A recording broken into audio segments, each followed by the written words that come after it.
What's up, everybody? You're listening to the Hustle and Flowchart podcast with your boys, Matt Wolf and Joe Fear. Check it. Hey, everybody. Welcome back to the Hustle and Flowchart podcast. My name is Matthew Flowchart Wolf. Matt doesn't know himself. My name is Joseph Fear. Joseph Hustle. And I am the hustle. He is the flowing of the charts. Yes. So today we are chatting with our main man for Facebook ads, David Schloss. Yeah, this is actually a round 2 for him. Round 2, part 2. So if you haven't actually listened to round 1, which came out prior to this, maybe a couple weeks before, go listen to that one first. That'll give you a good, I would say, foundation of where this call is going to go right now. Yeah, so in the first episode, you kind of get David's backstory. We dive really deep in how to use Facebooks specifically for webinars. This one, we asked him to come back and do a round 2 because we had a lot of questions about affiliate marketing and how to actually promote products as an affiliate on Facebook. You know, is it against Facebook terms of service? How do I do it ethically? All that kind of stuff. So that's what we're going to really dive in with David today on, is how do we drive traffic to affiliate offers using Facebook? And David's got some really killer strategies. So let's go ahead and dive right in. See you there. Hey, David, thanks for joining us once again. How are you doing today?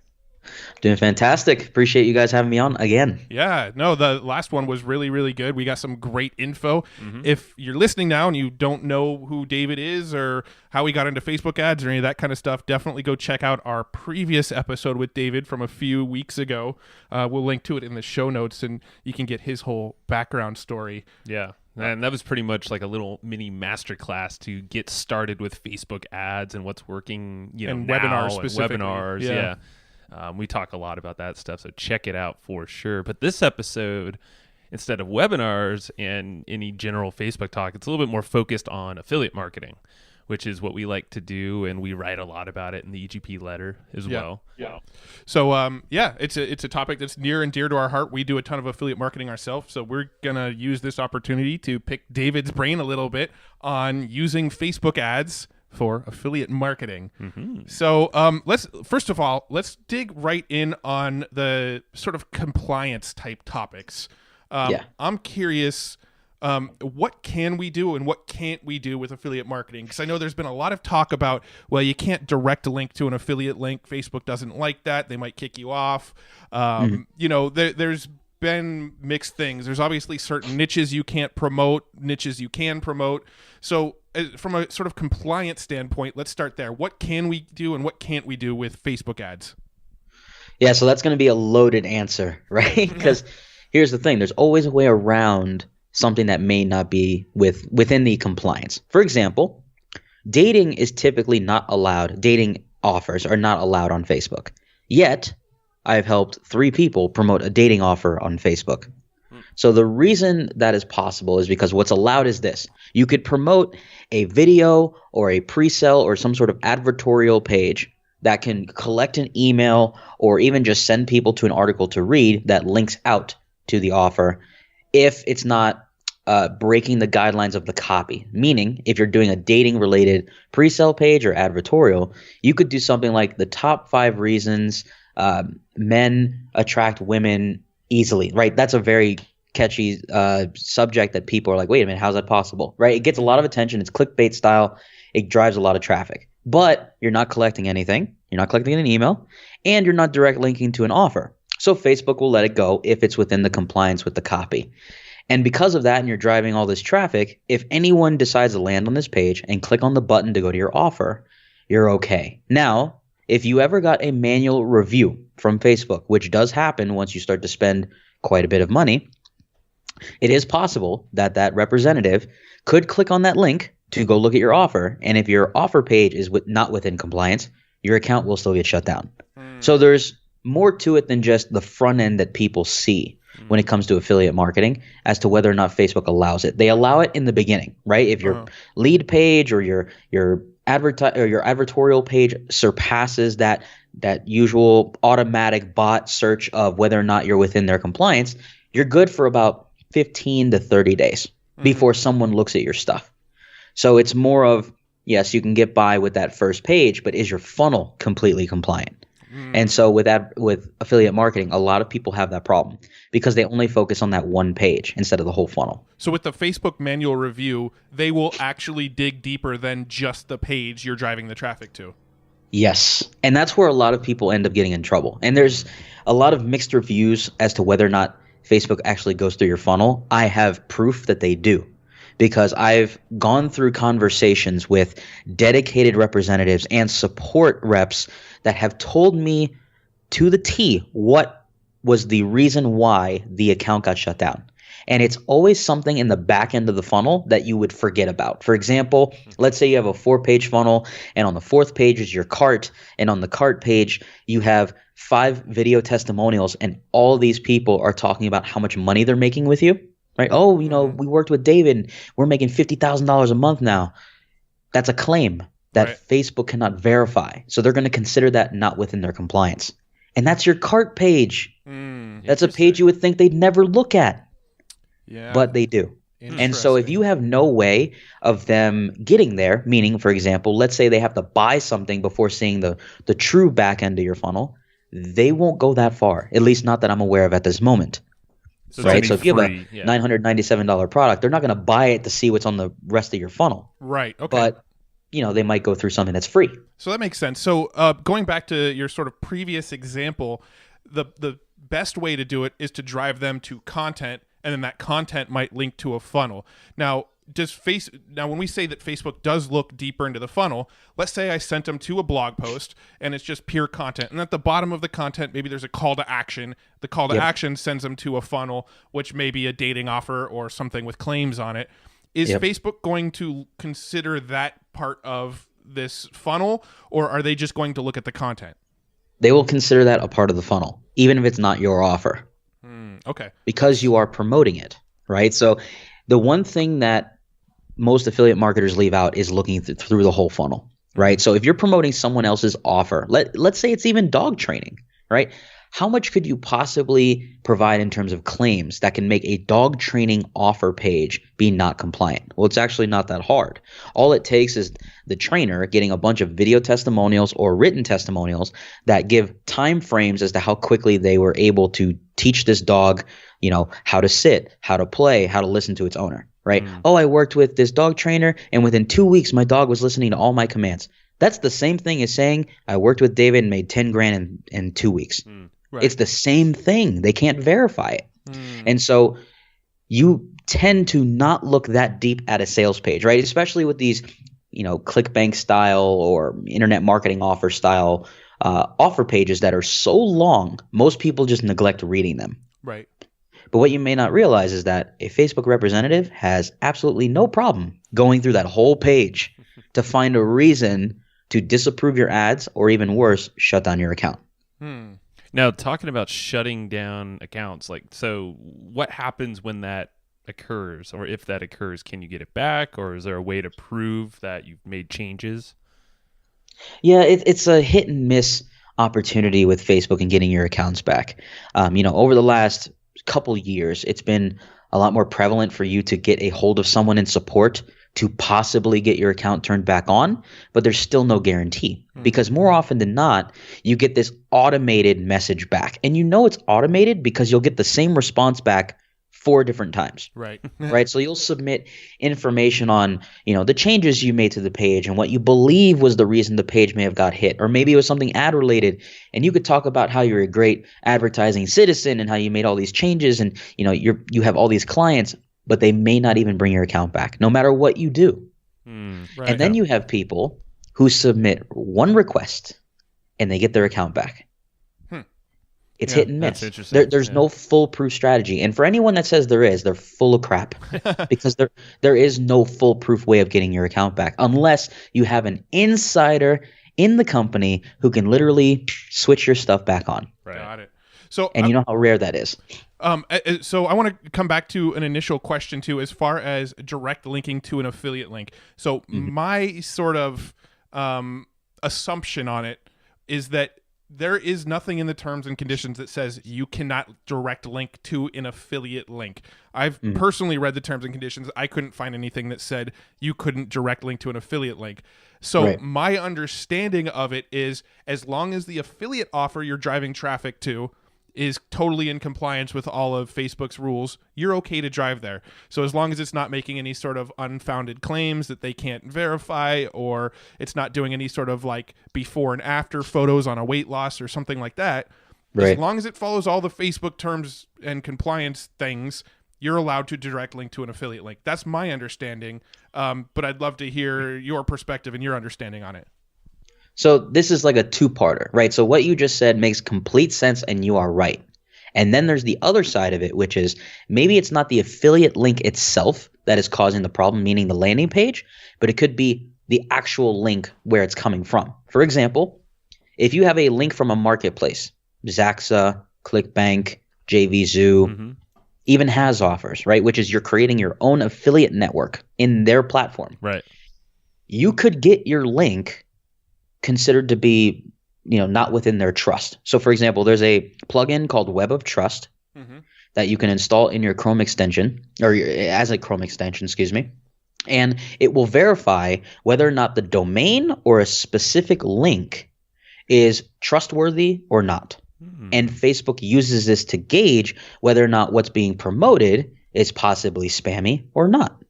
And so for example, JVZoo is considered spammy links. That's why if someone puts out a link with the jvz6.com/whatever, typically those ads would get disapproved, and sometimes will even get your account shut down because it's a link that's been basically the whole domain has been banned by Facebook. Crazy. Yeah, you can't even post it in organic post. It'll still say you can't share this link even if it's just organic and not an ad. Oh yeah, JVZoo for sure. And that's why you have to verify these links before you launch them. Smart. Now, if it's your own domain, right? And let's say you have it connected through PrettyLink on a WordPress site, and then it auto redirects somewhere else. And let's say it once again is a JVZoo link. Facebook could see past that. They look at redirects all the time because they're having to analyze links whenever they launch. The bot system itself has to double check. So it's not often that redirects get through. That's why some people use Bitly. They'll use the Google URL shortener. They'll use any other solution to see if they can bypass that banned domain situation. And what I typically find is it doesn't quite work that easily. And so the main thing is you have to double check whether or not the link you're promoting, the end link, the domain, is still being approved by Facebook or is it being banned. And what you find is that these heavily promoted offers from affiliates, let's say it's something from ClickBank like a supplement, you could promote supplements on Facebook. But if it's a domain that has been heavily bombarded by affiliates, and sometimes to the point where it comes off as spammy, you'll notice that the Web of Trust score is it like a red circle. That means Facebook or any property does not trust this domain. So you put that through a Facebook ad, you could still get approved. Don't get me wrong. You could still get approved, but you're basically opening yourself up to someone to review to your account. Right. Yeah, that makes a lot of sense. Okay, so now that we sort of scared people out of doing affiliate marketing on Facebook, let's talk about what's working well for affiliate marketing on Facebook. What can you do? Yeah. Right. Like what sort of things have you seen are best practices that work, that sort of keep you a good citizen on Facebook and all that kind of stuff? Yeah, so I have actually done ads for quite a few affiliates, and what we have found to be the best solution is you could still collect leads with a traditional opt-in page and a thank you page, right? And what we'll do is focus a lot of our efforts on email marketing, and then on the thank you page after someone opts in, let's say it's a gift, and I'll go back in a second with what we're giving away and how we structure it for affiliate offers. Okay. Is that on the thank you page, it's a video. It's you in the video. Thank you so much for, opting in for our gift. It's going to be sent to your email shortly. And just so you know, I have 3 more steps for you to go through. Now, at the very bottom of this video, you'll have 3 steps. Step number 1, check your email, right? And you'll have a screenshot of what that subject line and email is going to look like, right? So that way people, when they go to their Gmail or Yahoo or wherever they go, they'll see what the subject line is, right? So you're giving them an identifier. The second step is you're telling them, by clicking this link here, we're going to take you directly to, and then you're going to basically create like a headline, right? It's very much a headline that teases people on what the next offer is going to be. But to make it even better, that third step that you're going to put could be a completely separate offer. So you could use the thank you page to promote 2 different offers and see which of those links get clicks the most. That's interesting. Now, would Facebook opt in, go to the next page, click on one of those links in step 2 or 3, and say, oh, this is a JVZoo link. Nah, we're going to shut this thing down. Right. And that's where, with certain affiliates that I'm working with, we don't promote certain marketplaces, and JVZoo is one of them. That makes sense. We don't promote that marketplace just because of the history they have with Facebook. But there are plenty of ClickBank offers that are completely greenlit by Facebook to go ahead and promote. Right. So once again, like anything else, it depends on what it is you're promoting, what niche, and is the sales page itself within compliance, or at least 95% within compliance. Got it. So go ahead. I was just going to say the only other way you can get around that is if you made your own customized or revised version of the sales page with permission from the owner of the original product. Right. We know that strategy well. Yes. It works, but get permission. Yeah. Yes. So just to sort of recap what you were just saying a second ago, the best way to drive affiliate sales through Facebook ads is to, step 1, create the ad that drives traffic to an opt-in page that's on your own server. So on your own domain name, not on an affiliate domain or anything like that. So an opt-in page for a freebie that you created, or that maybe the affiliate provided for you, but some sort of freebie that you'd give them. They opt in for that. On the follow-up page, a thank you video with you on it, not the product creator, but you on it.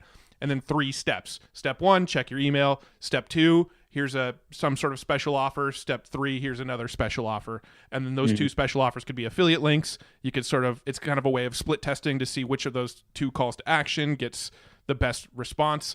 And then maybe you test them and flip the order and test things like that to get the page optimized. So that's sort of the first way to do it. The second way to do it, find a product that you really like and that you want to promote.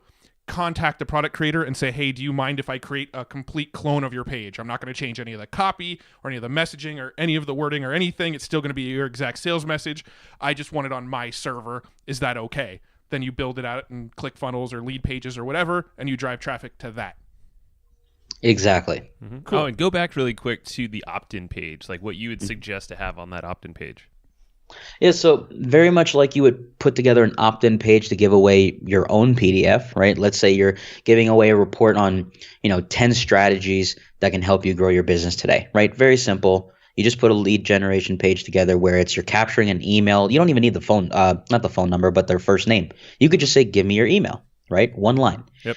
Leave your email here. We'll send you the report through your email. Now, the thing is, most people who are affiliates are trying to do this in non-business related spaces, right? They're doing it in fitness. They're doing it with health. They're doing it with wealth. They're doing it with, you name it, dating, all sorts of different industries, right? So you're having to come up with these separate reports or cheat sheets or checklists or whatever it is that you can create in order to achieve that, notoriety you want from that visitor or that audience to come into that page, leave their email, and go through those other steps we just talked about. And so a lot of the guys that I work with, they're creating these reports, no more than 10 pages, sometimes 15 pages at the most. And their affiliate links are sprinkled in the PDF. Don't get me wrong. Like there's promotion going on in the PDF, because if you can't get someone to click on any of those links on the thank you page, if they are going to read that report, at least drop your links in there too. Sure. Right? Yep. But in these short reports or these checklists or anything they're creating, they're not having to do it all themselves, because what they're doing is they're hiring, writers on Odesk or Upwork as it's called now, or they're simply going to Fiverr and having someone curate the best content around the web, and then having another Fiverr gig create a nice looking report cover, and it's curated content with sources, right? They're putting all the references and footnotes and everything in there to let you know where this all came from. And then to back up all these pieces of information they've gathered to create this curated report, basically the next step would be, if you want to further your education or you want to further understand how you can optimize your body or whatever it may be, that's when they start hot linking out to their offers that they want to promote. Sounds a lot like our 10 content hacks report that we've got running right now. Exactly. Right. So here's the thing. That works in a variety of different industries, but it's just putting in that work. Because once you commit to doing that, let's say you do it with the organic food space, right? And you want to promote an offer that's relating to organic health protocols or any sort of raw vegan diets or anything like that, right? Once you commit to that report, you can reframe it in a variety of different ways for different industries, but you only have to do it once.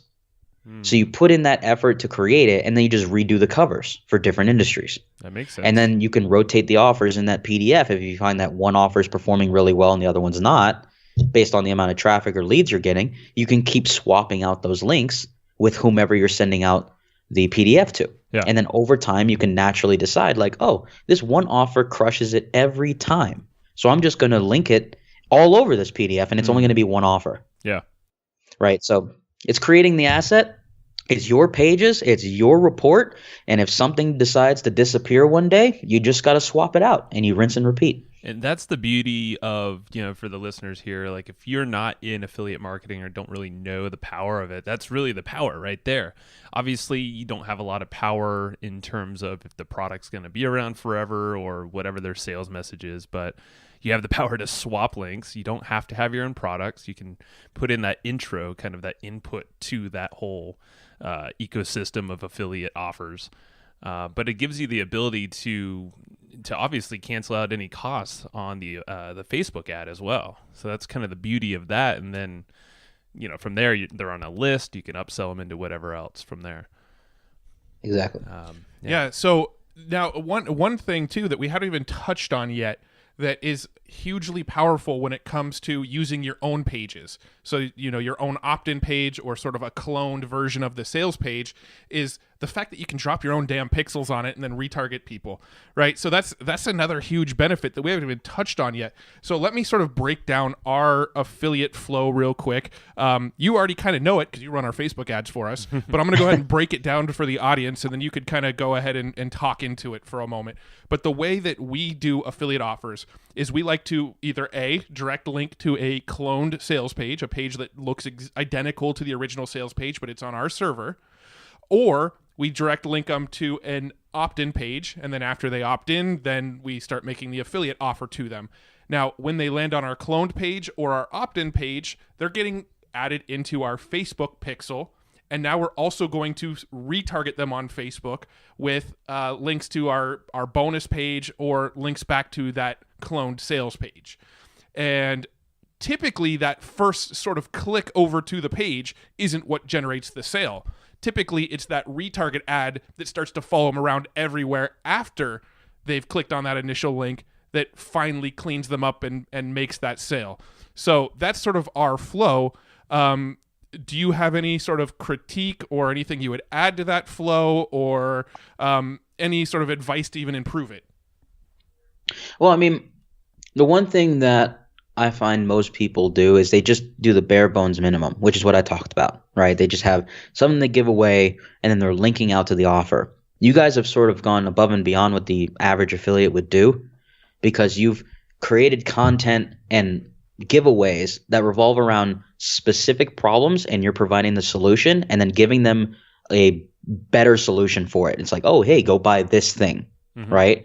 But you basically created a site around answering commonly asked questions, and then here's the solution to it, and you're linking to what it is they can go buy to solve this problem. Right. And most people don't do that, right? So you've really committed to not only selling the product, that's the obvious part, but the content that you've created around this product, it sort of blows everyone else away that's promoting it because they can't compete. And that's the point. Yeah. Right. But you're right though. No, that's and to talk about then retargeting, because that's to tell everybody else. I mean, that's where we get the majority of our sales. I mean, besides email marketing, and we kind of layer all these different things into it, but retargeting is massive. And we could do that because of every piece of content we have, has that pixel, the sales page has the pixel.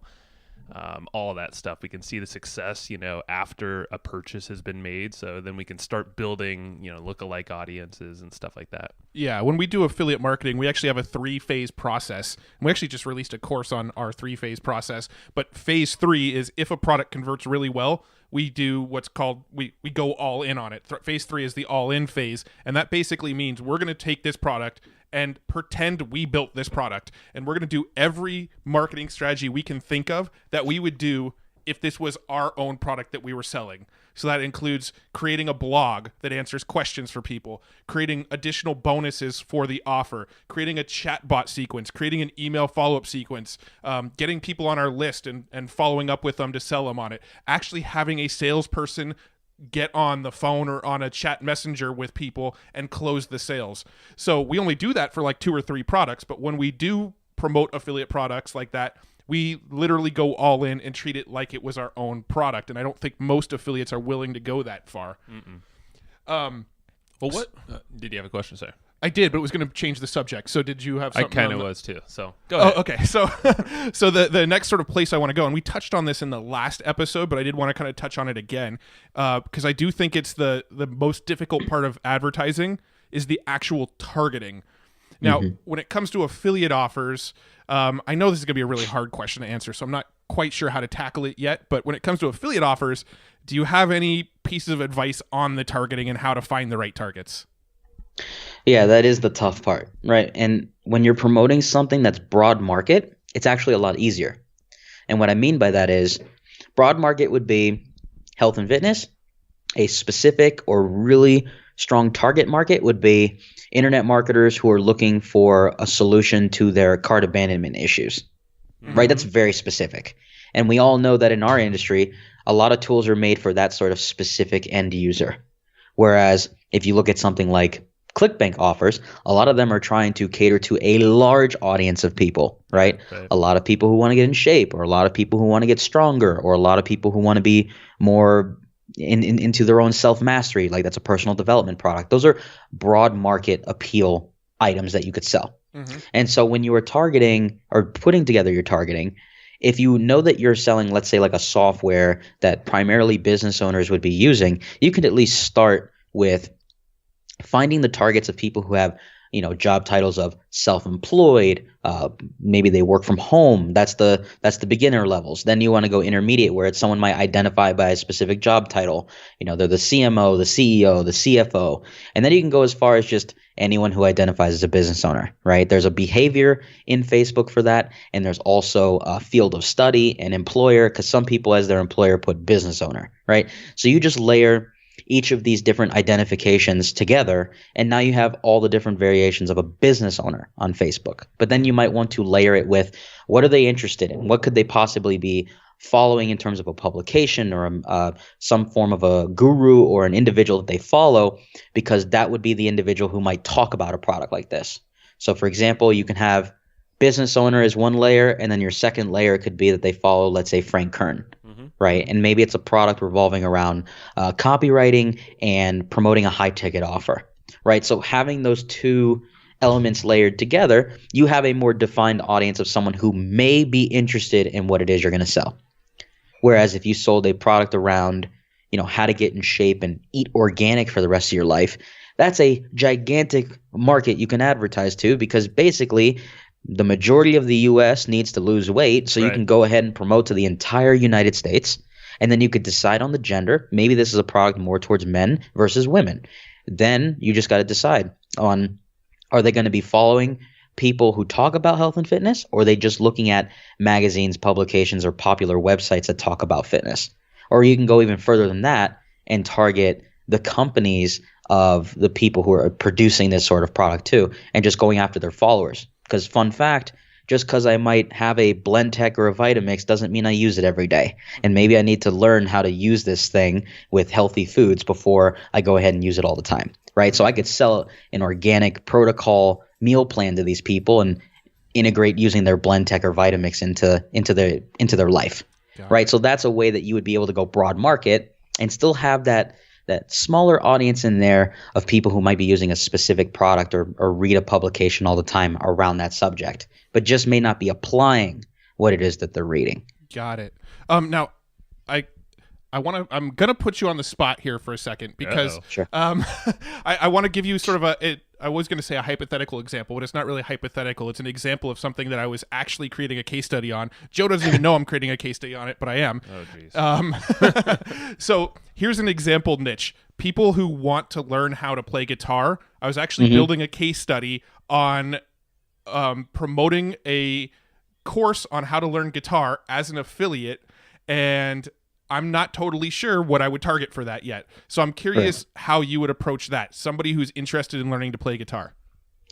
Sure. So most people who would do this sort of targeting would most often than not go after like any sort of store or popular brand that may sell guitars, or maybe it's like trying to remember the name of the company, but there's a very popular guitar store that most people go to go buy their first guitar, right? And that's the initiation process of going to learn it. What I would end up doing is actually looking after the most popular guitarists that guitar enthusiasts are following. So, for example, there's a comedian that I listen to. This is more relating to drummers, but he is a drumming fanatic. He follows these drummers in various bands, very popular bands. And because of that, he decided to get his own drum set and eventually start learning drums. So he didn't follow a store. He didn't follow a famous teacher who's like, here's how you could play drums. It was he followed the acts that he loves to listen to and got hyped to go learn how to play drums. And so if I was going to be promoting something around, learning how to play guitar, I would look at who the famous guitar players are in various bands and see if they come up as an interest target and bundle them together to see how large that group can be. Maybe segmented by men as well, because mostly men are going to buy into this offer. Maybe have a segmented audience for women as well to see who they might be looking into this offer as well, and then just have it segmented out to see who performs better. And from there, you can gauge that's a broad market right there, by the way, because you can get deeper with going by placement. Maybe it's desktop versus mobile or desktop mobile combined. And what you really could do is just see how responsive are these people to wanting to learn guitar, just like their most popular guitars that they follow. Right. Would you like to play guitar like blank name person, right? And by doing that, you'll be able to gauge how many people are clicking, how many people are actually interested in this audience to learn how to play guitar. Because then from there you can refine.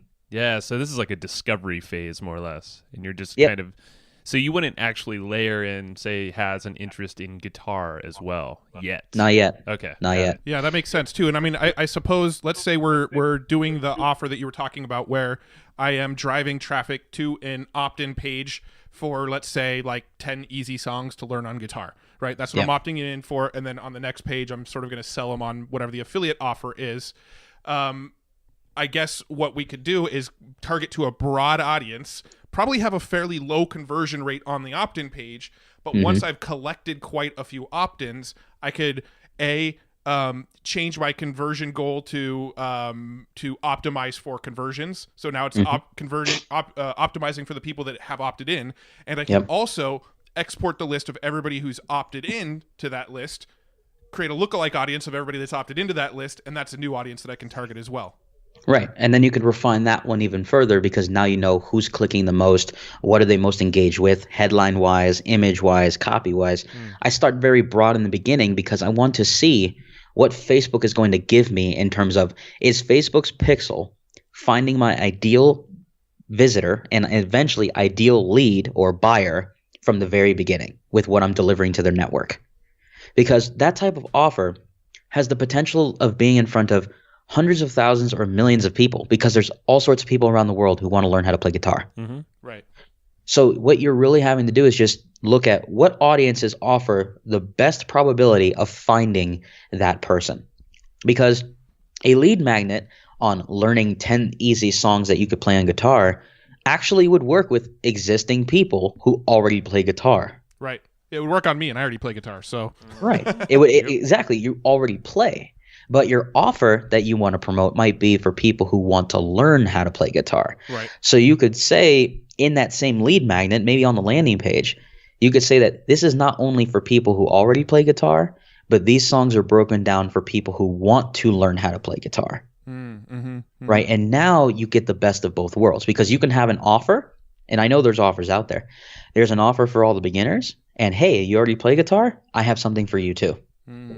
And you could send them to a different offer. So now you're promoting two different things in the same funnel. Nice. Right.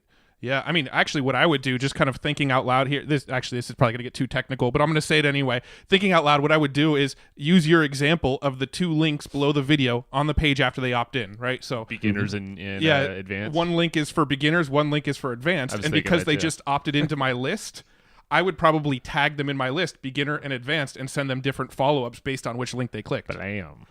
Exactly. And anyway, that's a little technical, but yeah, it's technical, but it's necessary. Yeah. Right? Because in order for you to best optimize your audience, you're going to need to know their level of expertise. The same thing is applied with one of my clients who promotes golf offers. And so what we do is when we present a lead magnet, we have all sorts of different lead magnets.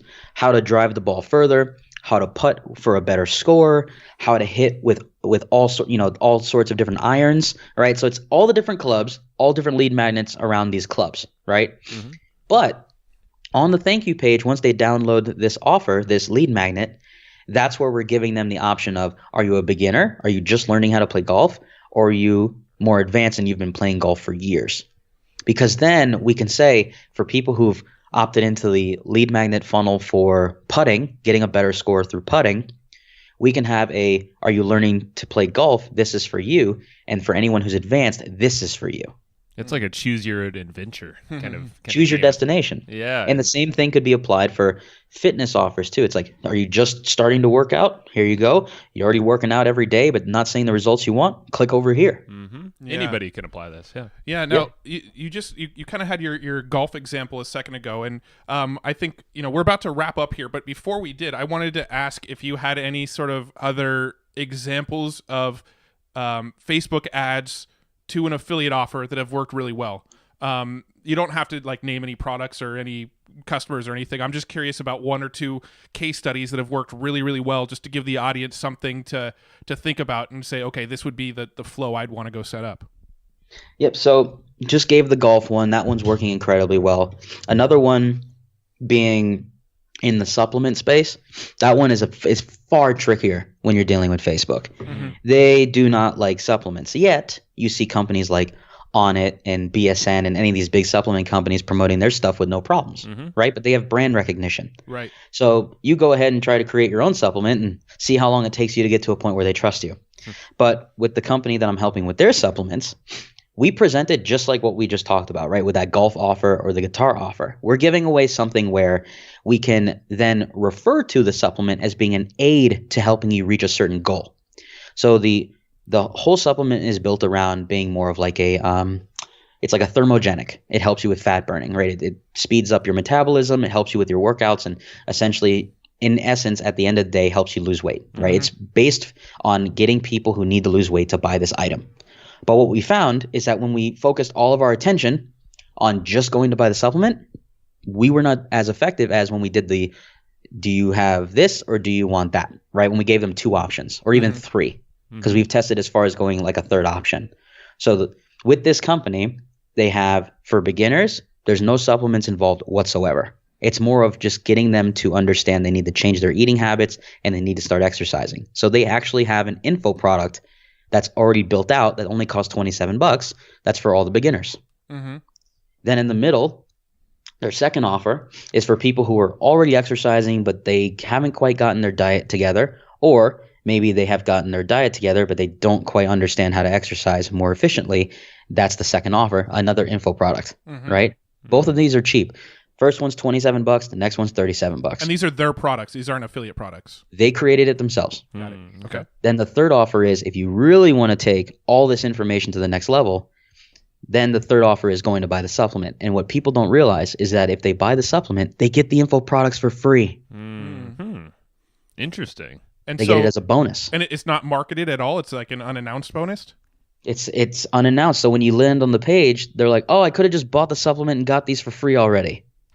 Because most people will assume they're not ready yet. So they'll go buy the other two products. Sure. Yeah. because the last one is not involved until you're already exercising. Got it. And the other two products, I'm assuming, eventually funnel them into the main product they wanted to sell in the first place. The supplement, yeah. Exactly, which is promoted within the products themselves. Got it. Okay. No, that makes sense. I love it. No, those are good examples, man. Yeah, no, that's great. Joe, did you have anything else you wanted to cover on this topic? We actually covered more than we thought we would, which is amazing because there's so much to dig into.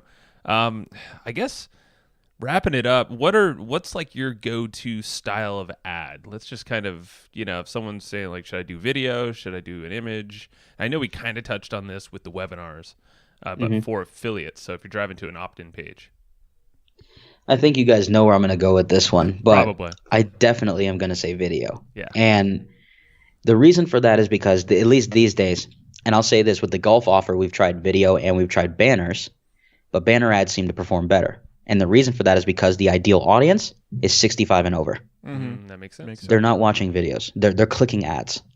But when I started to target that same offer to people who were 35 to 55, they were consuming video like crazy. Right? So once again, depending on your target. But I like video ads more because of the capabilities I have with, what percentage of the video did you watch? Yep. And then I can create lookalike audiences based on those percentages. It just allows me to do more with my advertising dollar long term than just a banner ad. Yep. Now, don't get me wrong. You get 10,000 clicks from a banner. I can create a ton of audiences from that too. But we're talking about the immediate impact of having a video ad versus a banner. It's a lot quicker to turn an audience of people who've watched your video into a lookalike audience or another type of engagement audience versus a banner, which you're waiting specifically on click data, on page views. That makes sense. Yeah, and I mean, just with our own tests, it's crazy because it's a lot cheaper clicks, in the overall scheme of things, and you can see results very fast. Oh yeah, I mean, just the one example that you're running for us, David. We were driving traffic to an opt-in page with a banner ad. You recently switched out to a video, and it cut our cost per click more than in half. Yeah. I think it cut our cost per click by like 60% by just switching out the actual creative from an image to a video. That was the only difference. Right. Exactly. So that was pretty exactly. eye-opening. And here, I'll even throw this in, is that with that same video ad, you're creating a persona for your affiliate brand, right? Because think about that. If all of a sudden you start promoting your affiliate offers pretty heavily, right? Because you own these assets and you can rotate the offers however you want on the back end. Right. But wouldn't it be great if you had an actor, even if it's just you, but you're using like an alternate name, right? Because maybe you haven't really promoted yourself in video in any other niche, but then you decide in this one you're just going to do voiceover, right? You could change your name. No one's staring at you, right? You could just use a voiceover and have a different name. And so you're creating this branding around this person, this persona, and every time you launch something on this page, they think they're following this person. And so all of a sudden, you build up this fan page to 3,000, 4,000, 5,000 likes, 10,000 likes, and they think they're following someone completely different than who you really are, but they're associating this type of information to that persona. Yep. And so now every time you launch something new or you mail your list and you're using that alter ego and you're just delivering everything, they already have that trust established with you. And that bond is much thicker than just some images or ads they're seeing out there. Yeah. No, that's awesome. Now, is there anything related to affiliate marketing that we kind of didn't go to that you might want to touch on before we wrap this up? Well, if you guys have the opportunity to use chatbots with your affiliate marketing, similar to what yourselves are doing, do it because no one else is doing it. Right. That's why I was so impressed when I started working with you guys on the affiliate side. I was like, they have a chatbot built in like that. That does not normally that doesn't happen. That just doesn't happen. And it's because most people stop at that point. Oh, I have a lead magnet, I have a website, maybe, right? They've built out something that gets the traffic going, but they don't go to that extra step. Similar to I've built a website answering all the common problems with a solution and I have 15 blog posts on this website. Most people don't do that. And then adding in that chat bot for people who land on the website and have questions, most affiliates don't go that far. So for anyone who's listening, if you want to go that extra length and have a more I wouldn't say fail proof, but a better probability of generating sales from your affiliate promotions, going that extra length with the commonly asked questions and then answering them in posts and having some accompanying video and then possibly even throwing in a chatbot, you have a much better chance of success than just putting up a standard lead magnet and hoping for the best. Yeah. And just for anybody listening, we actually break down our entire process in EGP letter number 10. That's right. But anyway, that was a little plug there. No, that's awesome. I think we've got like a ton of great stuff for affiliate marketing that I think even we're gonna start testing some new stuff and have some new ideas from this one. I think last time we already asked you about a book. Do you have any current book that you're reading at the moment that you're really digging? And if not, we could skip over this. But yeah, I just got a book. I think it's called Principles from Ray Dalio. Oh, Ray it's a financials book. Yeah. Ooh, cool. No, that guy is a genius financially. Is that a new Exactly. one? Or has that been around? It hasn't been around that long. Okay. What's that called? Just a couple weeks. What was that name again? Principles. Okay. I will literally buy that now because that guy is one of the smartest guys when it comes to finance. Just how it works. Cool. Very cool. Sweet. So last question then. Once again, where can people go learn more about you and learn from you or hire you or, what do you want people to do next and where should they go? Sure. Once again, go to my Facebook page. You can find me on my personal page.